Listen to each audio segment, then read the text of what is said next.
The White Death was an almost mythological name to the Soviet soldiers of 1939-1940. He was a real-life boogeyman for which every Soviet soldier was forced to look out for. He fought for 100 days and took 500 lives with little more than a rifle and a keen eye. Perhaps the deadliest man to ever have lived, he stands as a symbol of Finnish guts and determination, despite being horribly disfigured during combat. 3 months after the beginning of World War II, the Soviet Union invaded neutral Finland. Prior to the abdication of Tsar Nicholas, Finland had been a Grand Duchy within the Russian Empire.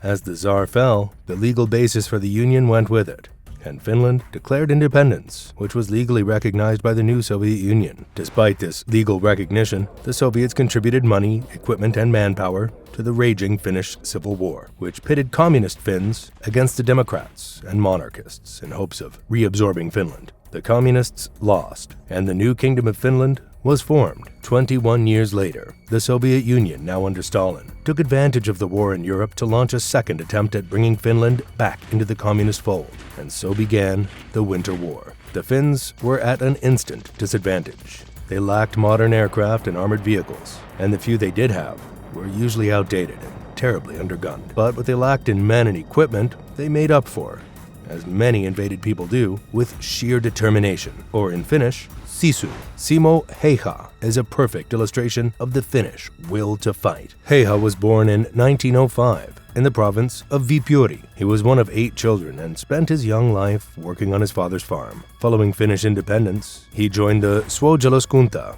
or Civil Guard, a voluntary militia and reservist force. As an experienced hunter, he was already adept with a rifle, and his family home was full of trophies from various shooting competitions. After serving his compulsory 12 months of military service, he joined the reservist 2nd Bicycle Battalion in 1925. As a member of the reservist Civil Guard, he was equipped with an older rifle, which had been in service since 1891. As the war began, he was to be issued with a more modern rifle, but he refused to take it. He had been using his rifle for well over a decade, and was not willing to part with it. The Winter War begins. On November 30th, 1939, 450,000 Soviet soldiers crossed into Finland, hoping for an easy victory. Within a week, Russian forces had reached the Mannerheim Line, ranging from 30 to 75 kilometers from the Finland-Russia border. A day later, on the 7th of December, Heiha would get his first taste of war at the Battle of Kola, where temperatures ranged from -20 to -40 Celsius. Russia was much larger and wealthier than Finland. They had modern armored vehicles and tanks, and a much larger army. But lack of foresight meant they were not able to make use of their numerical and financial advantages, and were incapable of effectively operating in the cold, snowy conditions of Finland in the winter. Their winter uniforms were inadequate. Not only were they not warm enough, but they were also brown. In the pure white countryside of Finland, the soldiers were easily noticeable, and they slowly trudged through thick snow, hardly able to walk due to the lack of proper snowshoes. On the other hand, the Finns were born and raised in the cold, and were also mostly proficient skiers, capable of moving quickly and silently through the landscape. The White Death. By December 22nd, after 3 weeks of fighting, he had already recorded 138 kills with his sniper rifle, not counting those he killed with his submachine gun or as part of a team. His achievements soon earned him the nickname White Death. His experiences growing up in rural Finland allowed him to weather the cruel winter conditions and survive in conditions where many others could not. From the 22nd of December to the 26th of January, he would go on to kill another 61. He was a master of concealment and wore an all-white uniform to help blend in with the snow. He constructed foxholes out of packed snow, which he would stay in from daybreak till dark. His experience as a hunter making him used to spending long periods waiting for prey. The snow acted as a rest for his rifle, and having been packed down into a dense brick, did not let off a puff of dust when he fired it. He even packed his mouth with snow to cool his breath, which prevented it from turning to vapor and being visible to the enemy. Another aspect of camouflage was the use of his rifle's standard iron sights, rather than a telescopic scope. In the clear white countryside of Finland in winter, the glass lenses of sights could glare in the sun, potentially exposing his position. He took into battle as little as possible to keep his weight down, and carried only bread and sugar for rations, to keep himself filled with the necessary calories to operate in the below-freezing temperatures. Despite his lack of telescopic sight, Heiha was still capable of shooting accurately, and supposedly he could estimate ranges up to 150 meters with incredible accuracy. The Soviets soon realized the danger the White Death posed to them, and much effort was put into stopping him specifically. If he was spotted or merely suspected of being somewhere, the Soviets would call in an artillery strike, not willing to take the risk of killing him themselves. In one instance, where Heha had killed a Soviet sniper, the remaining infantry called in mortar fire on his position, dug in deep into his snowy fortification. He escaped unscathed. Another time, a shell from a Soviet howitzer landed near him. A piece of shrapnel tore the back of his woolen coat, but he survived with minor scratches to his back, escaping serious injury or death by centimeters. As Heha hunted the Soviets brought forward a skilled marksman to hunt Heha. Both waited the whole day through as if hunting deer. The Russian folded first, and he arose to leave the area. He was shot by the seemingly invisible sniper. In one less gruesome instance, Heha and his men captured a lone Soviet soldier and took him captive.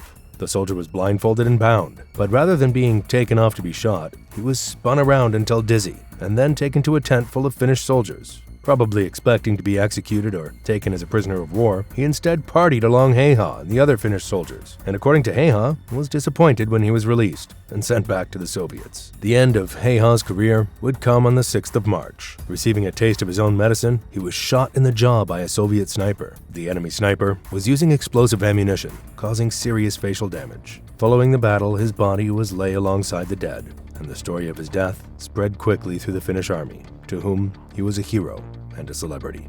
But, unknown to many, Heha was not dead, but in a coma. He awoke after 7 days on the 13th of March, and was able to read about his own death in the newspaper. The day following his awakening, the Moscow Peace Treaty was signed, and peace was declared. The war was a technical win for Russia, to whom Finland had ceded 9% of its territories, including Heha's home province of Viipuri. Though the Soviets were victors on paper, they suffered more than 150,000 dead and 200,000 wounded, along with losing thousands of tanks and hundreds of planes. High payment for a sliver of land. 1 year later, Finnish forces launched an attack across the new Soviet border, hoping to reclaim what was lost after the Moscow Peace Treaty. Heha wished to join the fight once again, but his injuries were too great, and even though he had recovered well from his potentially fatal injuries, he was not capable of repeating his great feats of the previous war. After the war. Following the war and his recovery, he was promoted to the rank of Fanrik, equivalent to second lieutenant. It took many years for him to recover and constant treatment. He underwent 26 separate surgeries and had difficulty speaking for the rest of his life. Eventually, he did make a full recovery, though with a highly deformed jaw. Following World War II and the continuation war in Finland, he was gifted a parcel of land in Ruokolahti, near the Russian border. Here he became a professional moose hunter and dog breeder. His skills with a rifle were legendary in Finland, and he acted as a guide for many groups of hunters. On one occasion, even guiding the president of Finland. He was always a modest man and remained that way until his death. He was always to be found in the back of a photograph until his immense fame forced him to the front. His facial deformities made him instantly recognized, and so he tried his best to stay away from large groups. He never boasted of his wartime successes and was reluctant to answer questions on the subject. When asked in his old age how he became such a brilliant marksman, his reply was simply, practice. He was quite content in his own company, and a personal friend said of him, Simo spoke more with animals in the forest than with other people. He spent his final years living in a nursing home for veterans. In 2002, at the age of 96, outliving his old enemy, Soviet Union, by 11 years. After his death, his personal memoirs were released to the world. The diary, which he referred to as his Book of Sins, recorded his time on the battlefield, listing every kill and describing his mental and physical tribulations. He recalls one instance in particular that tested him mentally. He ambushed a group of Russian soldiers who, after taking fire, immediately lost all coordination. Some ran for cover, some jumped for the ground, while others fired off shots almost at random, unable to figure out which direction the shots were coming from. He fired on those fleeing first, as if they reached friendly lines, they could call in an artillery strike. Soon, 11 enemies lay dead, with only one remaining, taking refuge behind a boulder. Here he thinks to himself, is it necessary? One more dead Russian will make no difference to the war. He soon steels himself, thinking it useless to try and justify anything. Later in life, long after the war, he would be asked whether he felt remorse for his actions. He replied simply, I did what I was told, as well as I could. There would be no Finland unless everyone had done the same. Simo Heha was and still is the world's most successful sniper ever. He fought hard for 100 days and took at least 505 enemy lives. On his most successful days, he would kill over 20. The fact that the Soviets gave him a name and spent so much time and energy trying to kill him shows how much fear he instilled in the invading army. He never boasted of his achievements, nor attempted to use them for financial gain.